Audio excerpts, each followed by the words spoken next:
Hi everyone, I'm Mary Biju. I'm one of the 32 change makers selected to be part of the F.A.I.R project this year. To give you a brief introduction about myself, I am a postgraduate in development studies from Azim Premji University, Bangalore. For the past 1 year and 3 months, I have been working as the program manager of an edtech enterprise based out of Finland.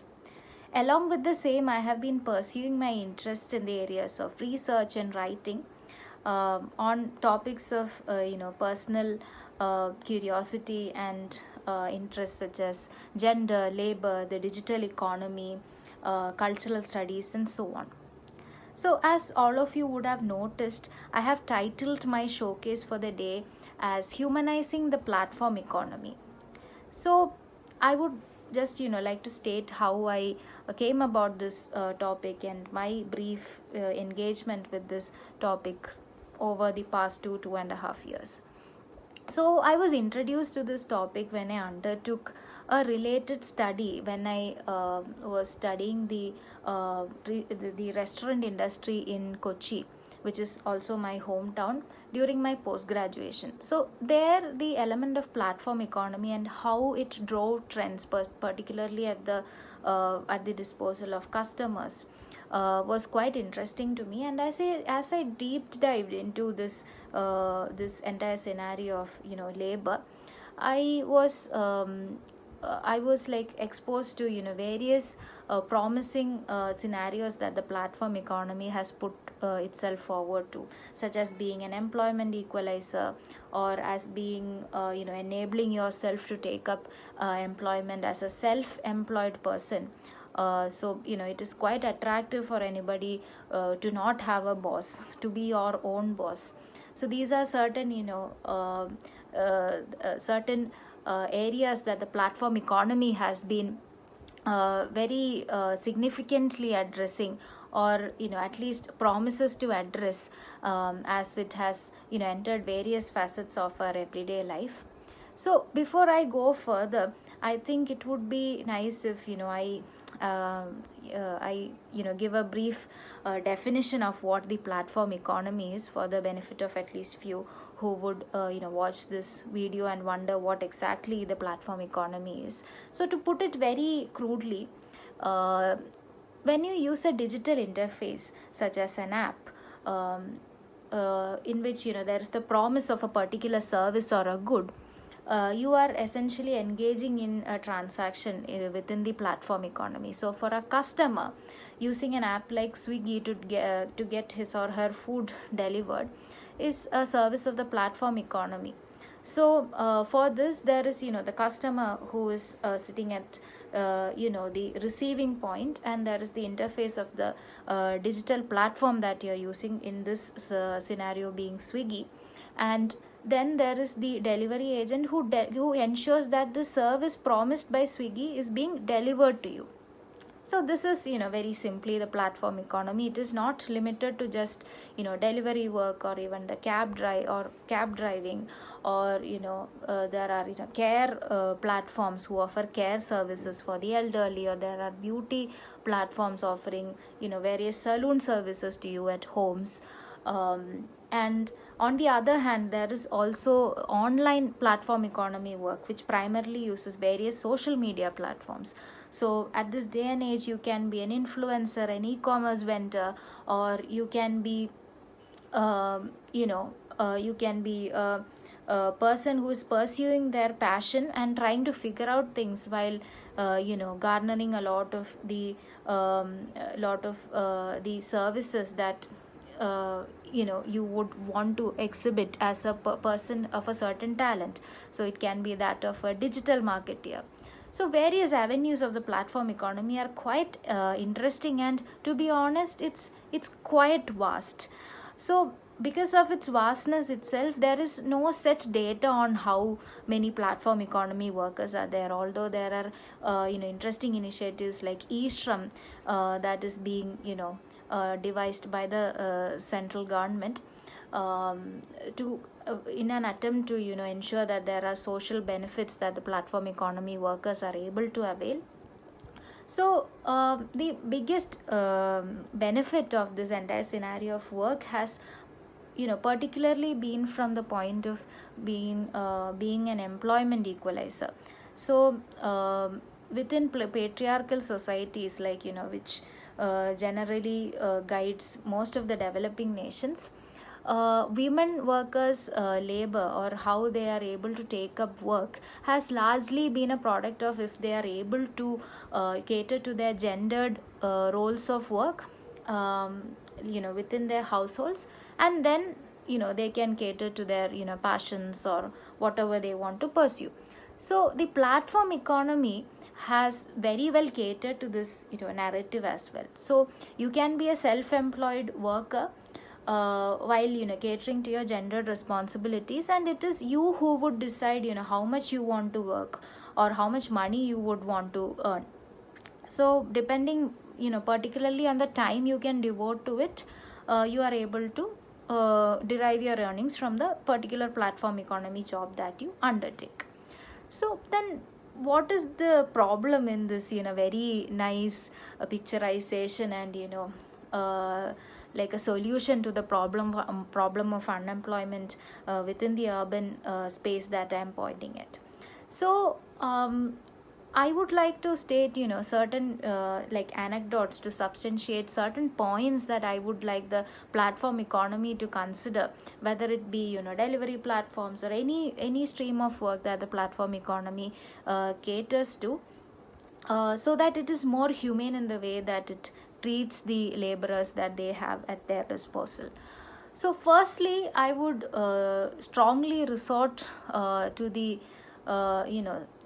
argument that you should like the platform economy companies should treat their laborers as human beings and less of robots.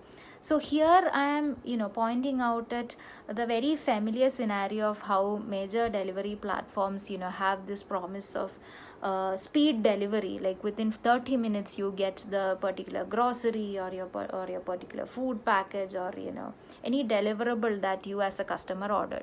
So from the point of view of the customer, it's very attractive. Like if the delivery agent is unable to do this delivery, this customer is able to get hold of that product without paying for that service. At least it happens in at least some of the platforms that I have observed. So what happens in the scenario when there is a default at the point of from the point of the delivery worker? So do you think the platform companies would take up this cost of not being paid by the customer? Definitely not. So what invariably happens is that poor delivery agent who was unable to traverse through all that problematic traffic in a major metropolitan city, and was unable to deliver this service to you on time, is delivered a service to you but invariably gets penalized for doing that. So this is a very inhuman thing that has been happening in platforms, although it has been receding a bit, and that's a positive thing. And like to point out that from a rights perspective, to point out again an inhuman thing that workers have faced. So I talked to one of the a very young delivery worker who's of 19 years. He hails from the district of Malappuram, and he came to Kochi for working as a platform economy worker, a delivery agent basically, for around 3 months. So this was with his hope to get enough money to buy a camera. So he hoped to work within the film industry in the coming few years. So unfortunately his experience was quite bitter. Twice he met with an accident and he was unable to avail medical insurance. So from the platform, what he was informed is that in case you would want to avail medical insurance, all you need to do is you need to show your ID card as a platform economy worker with this particular platform. But twice he met with accidents, and twice he showed the particular hospitals giving his ID proof. But both times he was denied health insurance, and he had to undertake that medical treatment on his own. So how did this particular accident also take place is also quite significant. he had to, like, he had a delivery order at point A, and then another, delivery order at point B, which was 10 kilometers apart. So he essentially had to rush from this point to this point, and again he got a delivery order from this point, so he again had to rush back. So that was at least one of the scenarios in which he met with the accident. So these are things which platforms have to carefully curate, so that their delivery workers are not at the loss of their lives. And another question is coming from another female worker I interacted with, is that she mentioned that once a service is being delivered, is completed its delivery to a customer, platforms instantly stop tracking that particular order. So her question is that so she's a single mother who takes her 4-year-old child with her during the times she goes for night deliveries. So like, she asked, like, what if I face an attack after I have delivered this order to this customer, and on this way back. So that was a question to which I also did not have an answer. So I believe that it is time that platform companies also actively start showing interest in securing the lives and livelihoods of the professionals to whom their services have been entrusted to. A lot of them, they come in with dreams of just they take up temporary jobs with such platforms, particularly the physical service oriented platforms.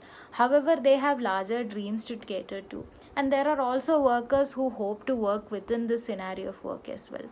So I hope that I appeal to all platform workers, and whoever has been working or advocating the rights of platform economy workers, to consider these scenarios and advocate better protection for them. And I also, like, finally would like to state that this is not a question of some delivery worker being unable to avail their rights. Most of our jobs have been undergoing scenarios of being more informalized over the years. So this is a question of all of our safety. And from my study, like, there were many more anecdotes of how online workers have been catering to many of the have been exposed to a lot of mental trauma, violence, etc., from the social media platforms that they have been working on. So it is very much a question of the privileged, underprivileged, or anybody who hopes to work in this day and age. So with that, I conclude my showcase, and I hope that certain solution points, such as creating peer groups, compulsory training for platform economy workers to safely undertake their gigs, and also like, create scenarios where it is possible for platform economy workers to cater their services without posing a threat to their life, are undertaken by platforms. So thanks, FAIR team, for helping me out with this showcase, and for ensuring that my voice is being heard. I hope that all of you have a great day. Thank you.